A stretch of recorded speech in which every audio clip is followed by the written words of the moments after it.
এক ধরনের কৌশল অবলম্বন করছে ভারত। আমরা রণদীপ জয়সওয়াল, যেটা পররাষ্ট্র মন্ত্রণালয়ের মুখপাত্র, তিনি বলছেন যে আইনিভাবে সেটা দেখা হবে, সরাসরি আসলে কিছু বলছেন না। আসলে আসলে হাসিনার ইস্যুকে তারা কিভাবে মানে নতুন আরেকটা কৌশল হিসেবে ব্যবহার করছে কিনা, রাজনীতি কৌশল হিসেবে কোনো কিছু আবার মানে এটাকে ঘিরে কোনো নতুন অঙ্ক কষছে কিনা, এরকম বিশ্লেষকরা বলছেন। তো আপনার কাছে কি মনে হচ্ছে? দেখুন, ভারতের একমাত্র ট্রাস্টেড বন্ধু বাংলাদেশ আওয়ামী লীগ। তারপরে তারা যার উপর নির্ভর করে সেটা হলো জাতীয় পার্টি। আপনার মনে আছে যে জাতীয় পার্টির এই বর্তমান সভাপতি GM কাদের 24-এর নির্বাচনের আগে ইন্ডিয়া থেকে ভিজিট করে বাংলাদেশে এসে সাংবাদিকদের প্রশ্নের জবাবে বলেছিল যে তাদের অনুমতি ছাড়া সে কোনো কিছু প্রকাশ করতে পারবে না, কি বিষয় নিয়ে মিটিং হয়েছে, কি কি সেখানে আলোচনা হয়েছে, পর্যালোচনা হয়েছে, নাথিং। তাহলে প্রেসিডেন্ট জিয়ার সাথে এর সাথে রাইভেলারি ছিল। এরশাদ ছিল পাকিস্তান ফেরত অমুক্তিযোদ্ধা, প্রেসিডেন্ট জিয়া ছিল বীরত্ব মুক্তিযোদ্ধা। তো এই সাথে 75-এর 15ই আগস্টের ঘটনার আওয়ামী লীগ এইভাবে দেখে যে 15ই আগস্টের ঘটনার সাথে প্রেসিডেন্ট জিয়া জড়িত, এটা আওয়ামী লীগের ভাষণ। তো সেই ভাষণ তারা গত 15 বছর অনেকভাবে প্রচার করছে, এমনকি প্রেসিডেন্ট জিয়াকে IS এর এজেন্ট পর্যন্ত বানিয়েছে। যে বীরুত্তম, যে একটা সেক্টর কমান্ডার ছিল, তাকে IS এর এজেন্ট পর্যন্ত বানিয়েছে। তো এই সমস্ত ঘটনায় যে তাহলে প্রেসিডেন্ট জিয়া কে টার্মিনেট করার জন্য কে কে বেনিফিট পেল? ডাইরেক্ট বেনিফিট পেল এরশাদ ক্ষমতা নিতে পারলো এবং 9 বছর সে রাষ্ট্র ক্ষমতা ছিল। আর বেনিফিশিয়ারি কে? আওয়ামী লীগ। তো আওয়ামী লীগ এবং জাতীয় পার্টিকে কে কে প্রমোট করতে চায়, কে প্রশ্রয় দিতে চায়, কে লালন পালন করতে চায়? সে ইন্ডিয়া এবং এবং অনেক কমেন্টেটর ইতিমধ্যেই মন্তব্য করেছে, এই বিসাইড রেন্টুর বইতে কি লেখা আছে অথবা ইন্ডিয়ান ISI নিয়ে লেখা বইতে কি লেখা আছে, বাংলাদেশে অনেক কমেন্টেটর ইতিমধ্যে বলেছে যে এটা ডাইরেক্ট রয়ের ইনভলভমেন্ট ছিল এখানে। তো তাহলে সেইটা আরো প্রমাণ করে যে কেন মঞ্জুরকে খুন করা হলো, কেন তাকে সে যেটা বলতে চেয়েছিল সেটা কোনো বলতে দেওয়া হয়নি।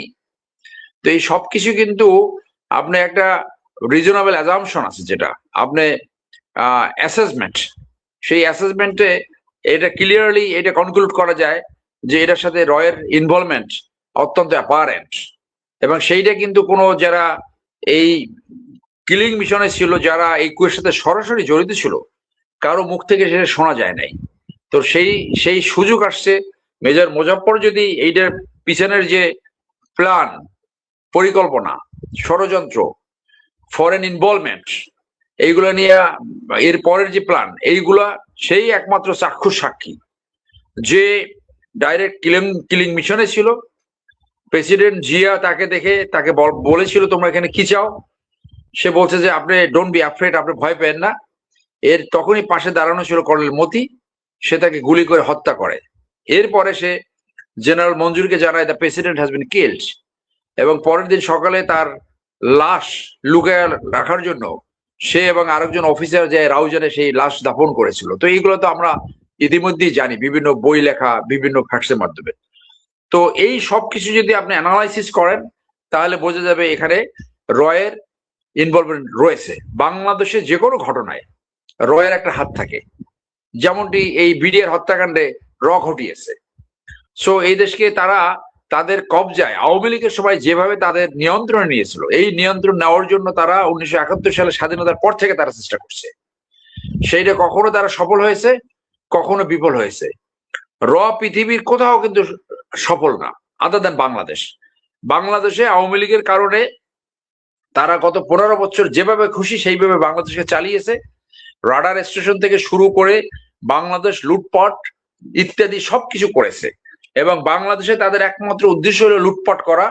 স্বাধীনতা যুদ্ধের তথাকথিত সমর্থন, যেটা ইন্দিরা গান্ধীর নাতি বলেছে পাকিস্তানকে ভাগ করার জন্য তার দাদি এই প্লেটা করেছিল, এইটা পার্লামেন্টই ইতিমধ্যে আসছে। যে কথা আমরা আগে বহুবার বলেছি যে ইন্ডিয়ার প্রথম অবজেক্টিভ ছিল পাকিস্তানকে ভাগ করা, 2 নম্বর ছিল ডিফেন্স স্পেন্ডিং কমানো, 3 নম্বর হলো বাংলাদেশকে লুটপাট করা।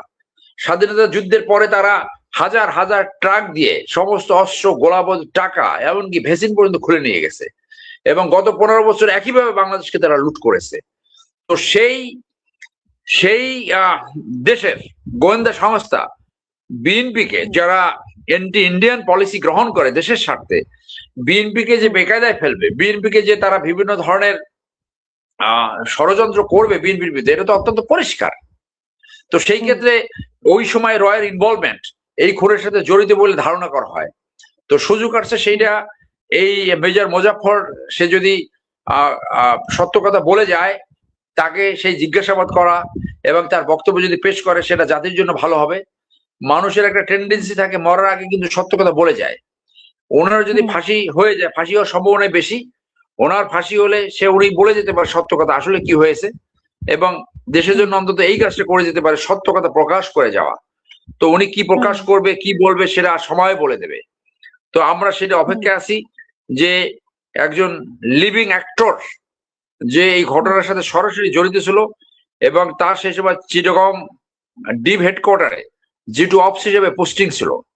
G2 office is a vital post, এবং কর্নেল মোদি আমার জানার মধ্যে জিয়ন ছিল।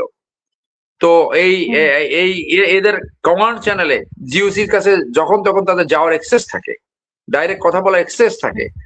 তো এই ভাইটার মধ্যে সে নিশ্চয়ই কোর গ্রুপে ছিল, এবং পরের দিন যে মিটিংটা হয়েছে বিপ্লবী সরকার গঠন করা, সেখানেও সে ছিল। তার মানে সেই পরিকল্পনা এবং এই যা কিছু হয়েছে সেই সম্বন্ধে সে ওয়াকিবহাল। তো এখন এই সুযোগটা কাজে লাগবে বলে মনে হয়, এবং এইটা আমাদের ইতিহাসের অংশ হয়ে যাবে। এইটা আমাদের স্বাধীনতা সার্বভৌমত্ব রক্ষার্থে ইন্ডিয়ার যে নেস্টি প্ল্যান, রয়ের যে নেস্টি প্ল্যান, সেইটা আনার্থ করার জন্য একটা সুযোগ সৃষ্টি হবে, এবং সেই ইস্যুগুলা, অজানা ইস্যুগুলা, যে মিসিং লিঙ্ক গুলা ছিল, সেই লিঙ্ক গুলা সামনে আসবে বলে আমরা মনে করি। এখন আসেন, আপনি ইন্ডিয়া বসে সে যে হামদিদমে গেছে, তার অনেকে বলে থাকে তার মামার বাড়ি গেছে। শুধু সে না, তার সব বংশ পরিষদ, নেতাকর্মী সব নিয়ে পালিয়ে গেছে। এবং গত 15 বছর যে বা ইন্ডিয়া দালাল হিসেবে আওয়ামী লীগ কাজ করছে, এই ইন্ডিয়া যে তাদেরকে আশ্রয় প্রশ্রয় দিচ্ছে এবং তাদের বিভিন্নভাবে পরিকল্পনা তাদেরকে দিয়ে করাচ্ছে। 3 জন জেনারেল ইতিমধ্যে ক্যান্টনমেন্টে আশ্রয় নিয়েছে, তারাই আশ্রয় দিয়েছে। তারা একসাথে বসে ষড়যন্ত্র করবে, এটাই স্বাভাবিক।